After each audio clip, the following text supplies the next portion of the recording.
Hi everybody, welcome to our Low on Health Rambling. Today is November 7th, 2010. It's around 7:23 p.m.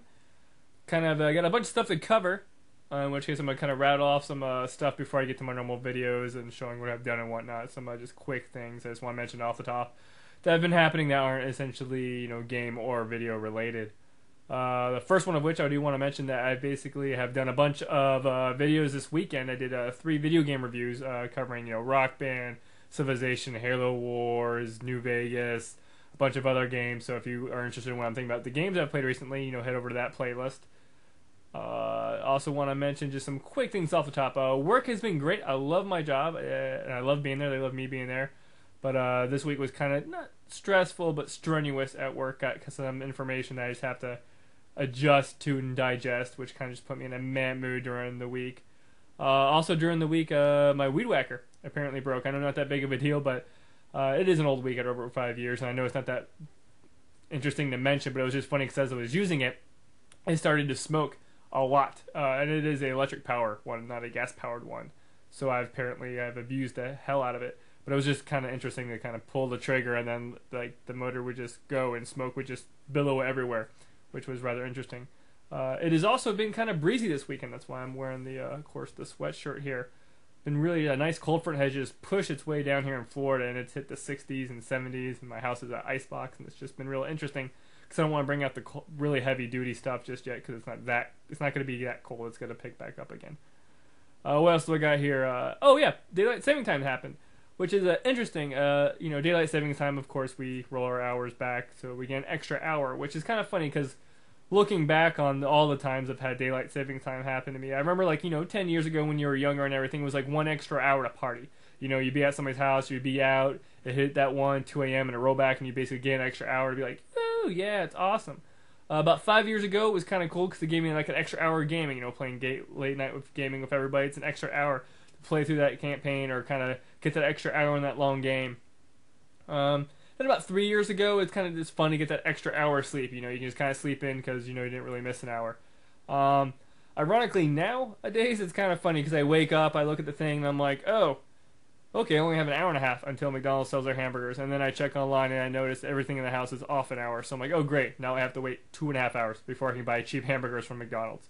Which is sad and interesting, but it is how I kind of started my day-to-day. But it's just interesting to kind of see the different phases of your daylight saving time. Like, if you recall, how have you spent them back in the day?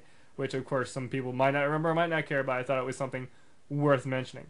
What else do I got here? I also, no, you guys don't want to know that basically all I'm eating for dinner now is I've been reallocating my funds and trying to figure out what's the best thing to have for dinner. Single guy by himself, I don't need to buy that much. Usually I rotate grilled chicken, chicken nuggets, Tortino's pizza or something along those lines. I found out that I almost have always been looking forward to the chicken nugget days that I have. So the last time I went to Walmart to go food shopping, I just bought all chicken nuggets, which is ironically still kind of the cheapest method to fill me up. So I'm going to see what happens if I just have chicken nuggets for dinner for, the next couple weeks. Every now and then I might get some type of fast food for dinner because I always eat fast food during lunch, like the McDonald's or the Wendy's and whatnot. But I'm going to see what happens when I do chicken nuggets. On a probably unrelated note, I did kind of have a hunger / probably dehydration headache this week, in which case it kind of vision got blurry, hands got kind of numb and whatnot. Could have been something else, could have just been me going through McDonald's withdrawal or something or other, but it was just kind of interesting. So if something happens to me the next week or so, I do want to mention that recently I kind of had dizzy spells and numbness on the left side of fingers. Just mentioning, not that big of a deal. I'm okay now. Yeah, I know. Moving on here, let's talk about what I've watched recently. We got a bunch of YouTube stuff here. Let's go with Jonah Hex. I watched the movie Jonah Hex, in which case this is, of course, based off of the comic, in which case this movie is horrible. I was like, whatever, I'll watch this movie. I watched it, and man, is it bad. Maybe 5 minutes tops of really good action. The rest is just kind of cliche, just crap. After I finished watching it, I'm like, man, I hope this movie didn't do better than Scott Pilgrim at the box office, because I'd be furious if it did. But I looked it up, and yeah, this movie did like 10 million at the box office. Scott Pilgrim did 31. So that was good in that respect. But yeah, Jonah Hex, unless you're a big fan of Jonah Hex, and even if you are, I don't recommend watching this movie. Not that great. After Jonah Hex, I figured, hey, the next movie I gotta watch has to be like 10 times better compared to Jonah Hex. So I was like, you know what? I'll watch The Last Airbender, which is, of course, the Avatar, animated series movie. Of course, M. Night Shyamalan directed it. So I watched this because I want to see how they condensed, a 24-hour, saga, a 3-season saga. In which case, I thought they were going to do all the books. In which case, this just follows the Water book, so kind of just the first third, the first season, it follows. But I was like, you know what? I'll watch this. I haven't heard good things, but I heard the action's good. So I watched this, and man, there's so much exposition. There's so much people having to explain everything. Like, oh, you're the son of blah blah. And the next 3 minutes later, they have to reinstate or realliterate. This is where they're at. This is what they're doing. And there's so much exposition. When it does get to the action, just like Jonah Hex, there's maybe 5 minutes worth of good action. Everything else is just so subpar. I mean, honestly, the only other thing I liked was kind of the ship design and kind of the set design. It was really nice and kind of mimicked the series, just kind of the backgrounds and stuff. But the acting, I'm not going to say it wasn't that great, but the characters just didn't seem to really kind of mimic. You didn't really get a feel there was no character development because they had to rush through so much. And even with rushing through so much, they didn't really explain that much, and there wasn't... I mean, really, this trailer shows the majority of the action. It's just really, really sad. I don't recommend it, even the ending was, of the chapter was different than it was in the book. I mean, the book, the third season had a really great ending of being badass. But this one, it was just so subpar. I severely disappointed. Don't recommend anybody watching it.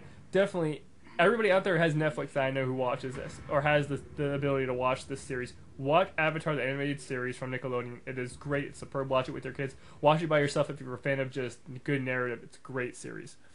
Moving on here. I mentioned I was watching Jonah Hex and Airbender, and then Darren, a friend of mine, had mentioned Outlander, which is essentially a movie basically taking place in Norway, 2079 BC. Basically, this spaceship kind of crashes with 2 humanoids on it and an alien creature who attacked the people on the crew. And basically, now that creature's attacking the locals, and chaos ensues and whatnot. And it's just kind of cool to kind of see, this type of film, which is real funny, because once the guy had picked up his ray gun from his ship, I was like, wonder how long until that his futuristic ray gun gets knocked out of his hands in, literally 5 minutes in that scene when the horse comes up. Of course, the gun gets knocked out, hits some rocks, and lands into the obligatory raging river and is lost. And they have to fight the creature with those means and whatnot. But, it was a good movie. I was not pleasantly surprised, but the movie was definitely better than the last 2 that I watched. So, if you haven't seen it, which I doubt anybody has because I've never heard of it, Outlander, a good movie. Watch it. It has a sci-fi and nice kind of medieval setting to it. Moving on here. While watching stuff, there's been this series called Archer, which has apparently been on FX forever, or kind of started this year.